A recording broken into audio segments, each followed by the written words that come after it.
My name is Paige, and I'm a fourth-year COA student, and I've been studying sustainable agriculture, and I'm really interested in pollination services from native pollinators. I've been doing a project on native pollinator conservation, and what that means is I'm trying to create a space to provide not only forage, so food sources for bees, but also habitat and shelter.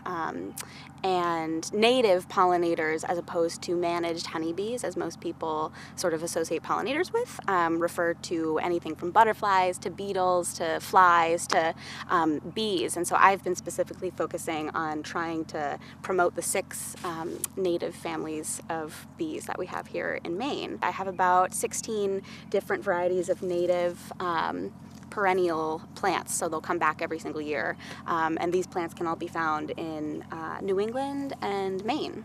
And they're plants that have been shown to really support pollinators in terms of providing them with pollen and nectar sources, but also in providing them with nesting habitat as well. The biggest challenges, but also the biggest joys for me in doing this project is realizing how much people don't know about this type of work, and having taken classes in sustainable agriculture and botany courses and entomology courses, and having a really sort of sound foundation for what I know around this material, and then having conversations with regular people who, if you say bees, it's like honeybees. That's what people think.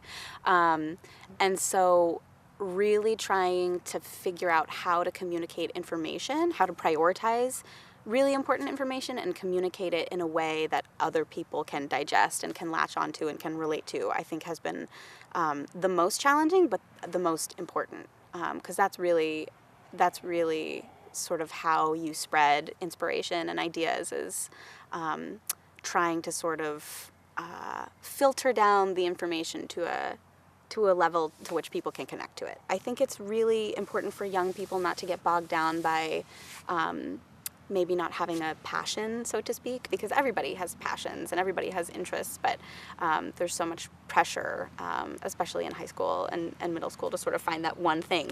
I never thought that I would be studying native pollinators or doing any type of conservation work, quite frankly. I very much plan on trying to pursue some sort of opportunity in landscape design, I think, ecological landscape design, and trying to work for homeowners and community members, but also businesses and organizations, trying to get them to adopt more ecologically friendly practices. And I think these types of projects that individuals can take on themselves and make change on this scale is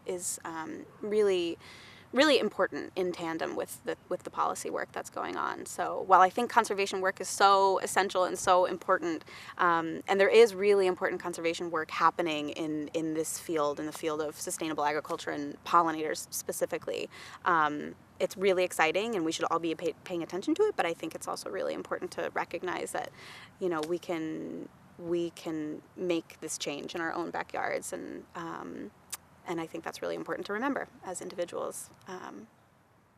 Yeah. Cool.